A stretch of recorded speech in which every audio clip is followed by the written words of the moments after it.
الله ته چا ویل ته د امام صاحب مقلد یې؟ هغه وویلې لسان المیزان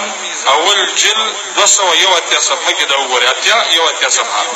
هغه ویل چې وهل یقلد الا عصبیا او غبیا. تقلید چې څوک دا خو متعصبین یې کوي او تقلید چې څوک دا خو غبیان یې کوي جاهلان یې کوي. زه ته جاهل کاره کېږم زه ته متعصب کاره کېږم. د نبي ښکلي گلشن نه د ډاکوان شړلې دي. د نبي ښکلي گلشن نه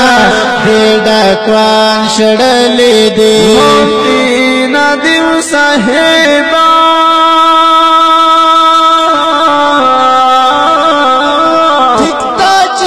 مفتی ندیم صاحب تل میدان شړلې دي. السلام علیکم ورحمۃ اللہ وبرکاتہ. د کوم ملګری دا یو کلیپ را لېږلی د غیر مقلدینو په نس چې کوم مجتهد دی او د دې کوم محدث دی د زمانې چې هغه امام طحاوي رحمه الله ته دا قول منسوب کړی دی چې امام طحاوي رحمه الله فرمایي چې تقلید چې څوک جاهل او زدي او عصبي. ملګرو دغه کتاب دی وخت زما مخې ته پروت دی لسان المیزان د اولنې جلد دی صفحه نمبر 420 د حافظ ابن حجر اسقلانی رحمه الله. حافظ د ابن زولاق قول نقل کړی دی.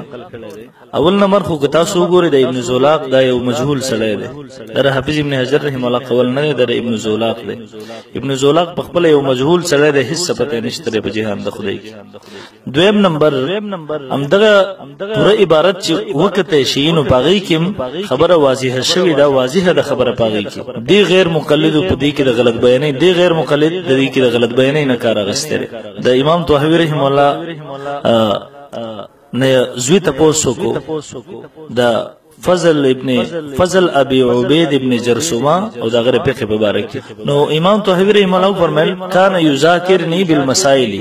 زما سره مسائل کی مذاکره کول بحث کو کړه ما هغه خپل کی بحث کو فاجبته یوما فی مساله ما یورز په مسله کی جواب ورکو فقال لنمات ما ذا قول ابي حنیفه دا امام منیف رحمه الله قول نه دی فقلت له ما ورت ايها القاضي او كل ما قاله ابو حنیفه اقول به یعنی امام منیف رحمه الله چې سویلی زو باغی باندې عمل کوم زباغه وېما جو باغی فتوا ورکوم. یعنی امام ابو حنیفه رحمه الله په اقوالو کې هغه مرجوح اقوال مشتري شاذ اقوال مشتري هغه اقوال مشتري چې امام منیف نه رجوع کړي رحمه الله په شاذ قول باندې علامه شامل رحمه الله لیکلي دي چې فتوا ورکول د جاهل سړي کار دی. او دریم نمبر دا چې مخ کې عبارت چې د کم ذکر کړل دی داغه مطلب غلط بیان کړل دی. فقاله هغه عبارت چې تاسو وګورئ د مطلب دا غسته او تقلید چې کې جاهل او عصبي انن کې د عبارت دا مطلب نه دی. فقال ما ظننت الا مقلد اور د جواب ورکول ته مقلد دی. قلت له امام طحاوي رحمه الله فرمای ما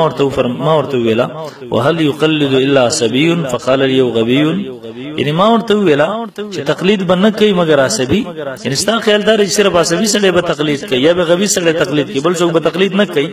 ځکه چې مجتهد د ځان نه بل لوی مجتهد تقلید کولای شي. دنیا کې څومره مقلدین دي اس عصبيان خو نه دي نه جاهلان دي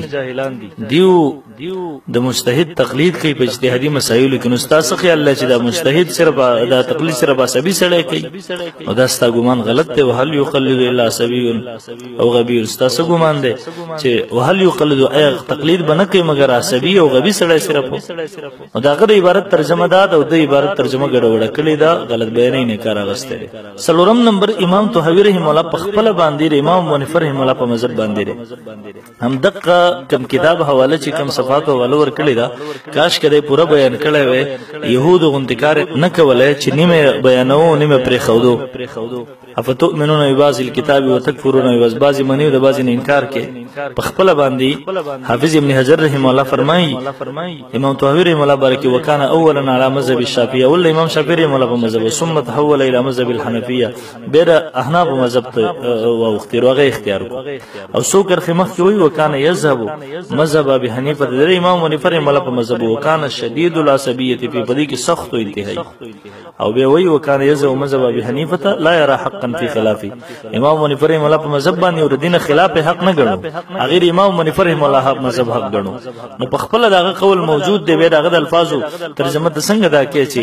امام طحاوي رحمه الله فرمایي تقلید چې کېدا خو عصبي او جاهل سره کې په خپل باندې مقلد دی تقلید څنګه جهل او تعصب ویل شي. او پنځم نمبر